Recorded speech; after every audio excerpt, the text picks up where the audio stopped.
જેમ સૂર્યની પ્રભાથી આ દિવસોની લક્ષ્મીઓ થાય છે તથા પ્રકાશે છે, તેમ એ જ્ઞાન માત્ર પરમ સૂર્યની સત્તાથી આ જગતની લક્ષ્મીઓ થાય છે તથા પ્રકાશે છે.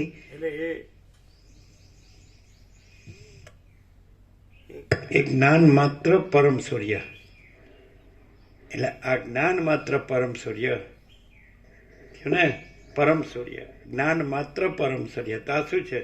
જ્ઞાન માત્ર પરમ સૂર્ય, અને એમાં કાંઈ નથી એવું એપિરન્સ, કાંઈ નથી. અને પોતે જ્ઞાન માત્ર પરમ સૂર્ય છે. સ્વયં મહાચિદાકાશ, અમે પોતે જ સ્વયં મહાચિદાકાશ આખું એકનું પ્રકાશે છે છીએ. અમે પોતે જ આખો અનંત એક જ મહાચૈતન્ય પ્રકાશ છે છીએ. એટલે આ જે અનંત પ્રકાશ, અમે પોતે જ અનંત પ્રકાશ, અનંત આનંદ, અનંત શાંતિ છીએ. સમજાય? હવે એ કેમ અનુભવાતો નથી? અને માણસ ડોલર અને ભોગોમાં વહી જાય છે. આ વર્ષોથી એ જોવે છે, પણ એને બીજું દેખાય છે. એ પણ શું? આ જ્ઞાન માત્ર પરમ સૂર્ય નથી દેખાતો, પરમાત્મા સૂર્ય, ચૈતન્ય સૂર્ય નથી દેખાતો, પ્રકાશ, પરમ પ્રકાશ નથી દેખાતો, પરમ આનંદ, પરમ શાંતિ નથી દેખાતો. એ જ છે. એ કેવી રીતે? બીજું કાંઈ નથી. એ કેવી રીતે? કારણ કે સામાન્ય માણસ દેખાય છે, અને આ વર્ષોથી જોવે તો બીજું જ જોવે છે અહીંયા, અને ડોલરને ભોગોમાં જ ભાગી જાય છે. આને ઉડાવે છે અને એમાં જ સાચું ને સુખ માને છે. તો આ પરમ પ્રકાશ, આ જ્ઞાન પરમ સૂર્ય છે, એટલે પરમાત્મા સૂર્ય છે, ચૈતન્ય સૂર્ય છે. તો પરમ પ્રકાશ છે, પરમ આનંદ છે, પરમ શાંતિ છે, અનંત પ્રકાશ, અનંત આનંદ, અનંત શાંતિ, અને એમાં કાંઈ નથી એવું એપિયરન્સ, કાંઈ નથી. તો એ કેમ જણાતું નથી? અને ત્યાંય કાંઈ નથી એવું કેમ જણાય છે? એટલે પોતે કાંઈ નથી એવું રહ્યો છે, એટલે જે બધું જ છે અખંડ પ્રકાશ પરમાત્મા, એ પ્રત્યક્ષ છે, સાપેક્ષ છે, તો એ જણાતો નથી. કાંઈ નથી એવું રહ્યો છે, તે તો કાંઈ નથી. એટલે અને અહીંયા કેમ કાંઈ નથી એવું દેખાય? કે કાંઈ નથી એવું રહ્યો હોય એને બધે કાંઈ નથી એવું જ દેખાય. અખંડ પ્રકાશ પરમાત્મા એ કાંઈ નથી એવું દેખાય, કે આ તો બધા જેવા જ છે. તો હવે કેવી રીતે કહેવાય કે આ કાંઈ નથી એવું કાંઈ નથી, પણ અખંડ પ્રકાશ પરમાત્મા સૂર્ય જ છે? એ કેવી રીતે? અખંડ એટલે જ્ઞાન માત્ર પરમ સૂર્ય જ છે, ચૈતન્ય સૂર્ય જ છે. તે તો કાંઈ નથી રહ્યો હોય એને તો એ કાંઈ નથી દેખાય. તો એને કેવી રીતે દેખાય કે આ જ્ઞાન માત્ર પરમ સૂર્ય છે? એનો તો કોઈ એને તો એવો કોઈ સંકેત જણાય જ નહીં.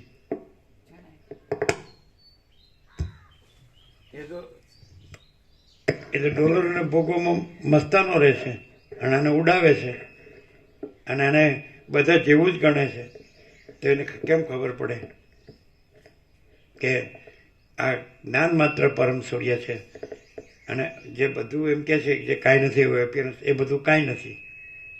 આ સૂર્ય છે તો ત્રૈલોક્ય પ્રકાશે છે, તો સૂર્ય જ છે ને એમાં ત્રૈલોક્ય કાંઈ નથી.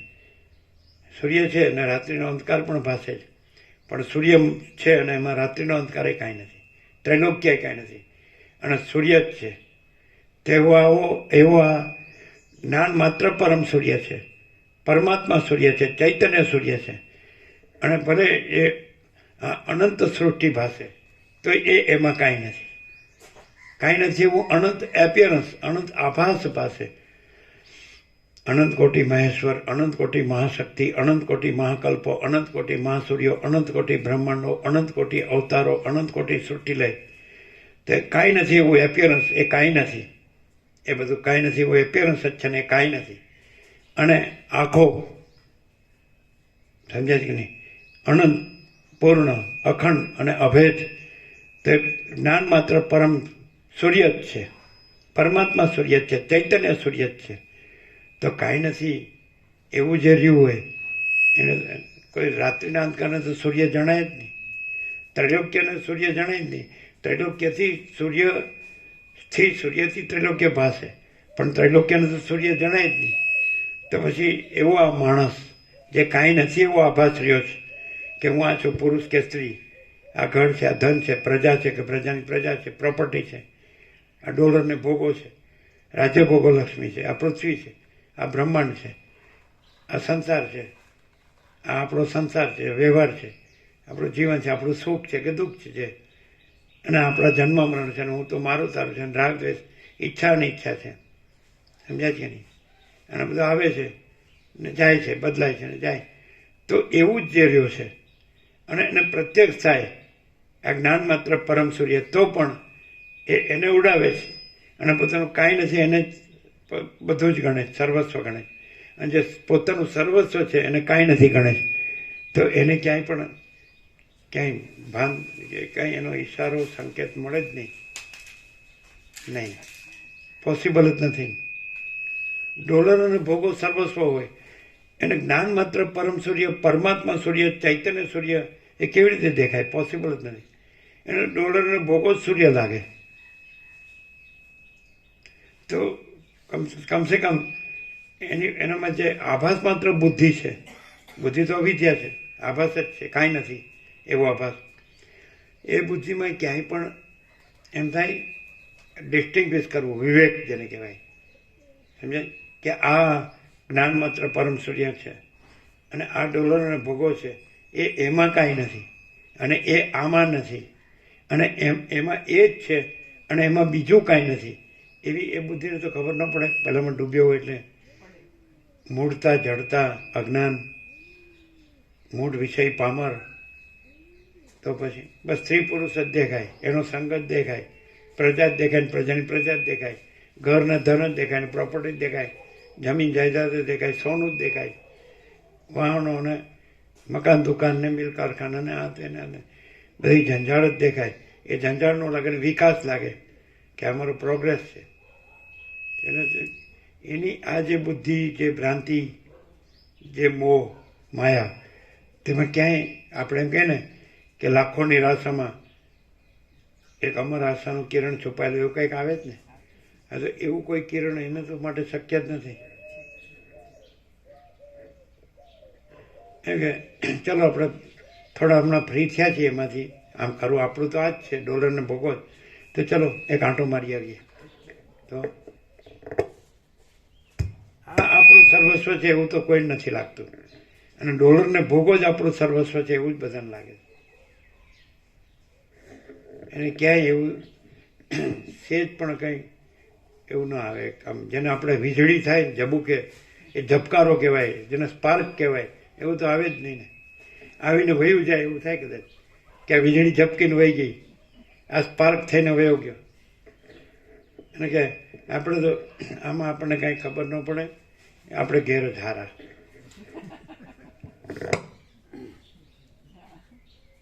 અને અહીં આવીએ તો આ તો આપણા જેવું જ છે, ખાલી બોલે જ છે, તો કોઈ પણ બોલી શકે.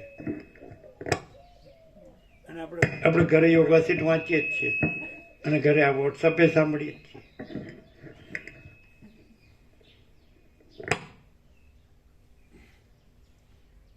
પાણી પૂરી, બધી વાતે પૂરી.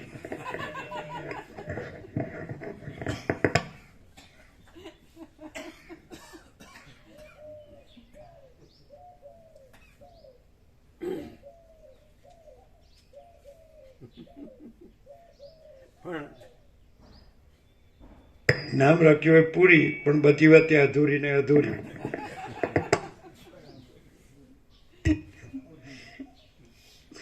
એટલે 10 નામ સંન્યાસીમાં એક નામ પૂરી પણ છે, સમજે? જે નિર્વાણી અખાડા વાળા હોય ને, તોતા પૂરી, સમજાય ને? પણ એ સદા અધૂરી ને અધૂરી.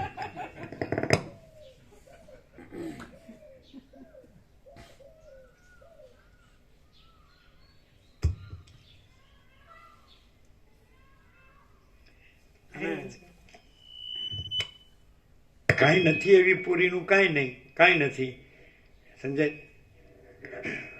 પણ અમે પોતે જ પૂર્ણ બ્રહ્મ, અનંત તેજઘન, અનંત ચિદઘન છીએ. હા, તમે કંઈક કહેવા જતા હતા.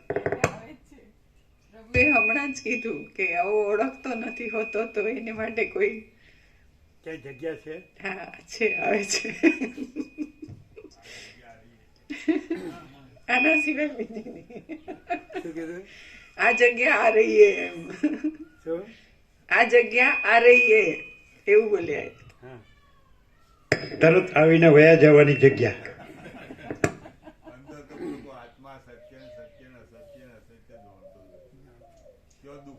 આત્મા સત્ય ને સત્ય ને અસત્ય ને અસત્ય. એમ વસીઠે રામને કીધું કે સર્વના હૃદયમાં આત્મા સત્ય ને અસત્ય ને અસત્ય જાણતો જ હોય છે, અને સત્ય નથી રહેતો તો અસત્ય જ રહેતો હોય છે.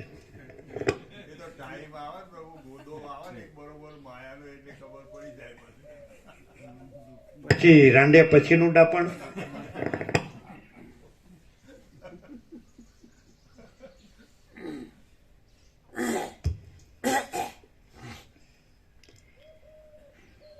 હે વેતાલ, શબલ બ્રહ્મરૂપ ત્રૈલોક્ય પ્રકાશ. રાંડે એને ઉડાવતું હોય, નો રાંડ્યું હોય ત્યાં સુધી, તો રાંડે પછી એમ તો ખબર પડે ને કે મારી જે દશા થઈ જાય એવી કોઈ દશા આય નથી, અને અહીં અનંતની મસ્તી સિવાય બીજું કાંઈ નથી. કે એવી એક મૂઢને ખબર ન પડે, રાંડેલાને તો ન જ પડે. એમ તો હું રાંડી એવું જ ખબર પડે. પણ તો એ સારો હતો, પટેલ હારો હતો, મારા હારું બધું મૂકી ગયો.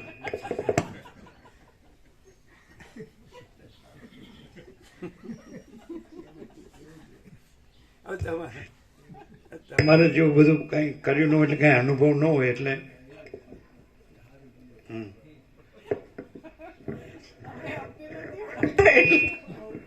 અનુભવનારાને કોઈ અનુભવ નથી, અને ન અનુભવનારા પોતે જ અનંત અનુભવ છે, અનંત ચૈતન્ય અનુભવ. તમે શું કીધું? બધા આવું કરતા હોઈએ છે તો અમે અમને નથી ઓળખતા, એટલા તમે અમને ઓળખો છો. અમે પરમ ચિદાકાશ પરમ જ્યોતિ અખંડ જ્યોતિ, અમારામાં પરમ ચિદાકાશ પરમ જ્યોતિ અખંડ જ્યોતિ જ છીએ, અને અમારામાં કાંઈ નથી, એવું એપિયરન્સ કાંઈ નથી. એને અમે શું જોઈએ?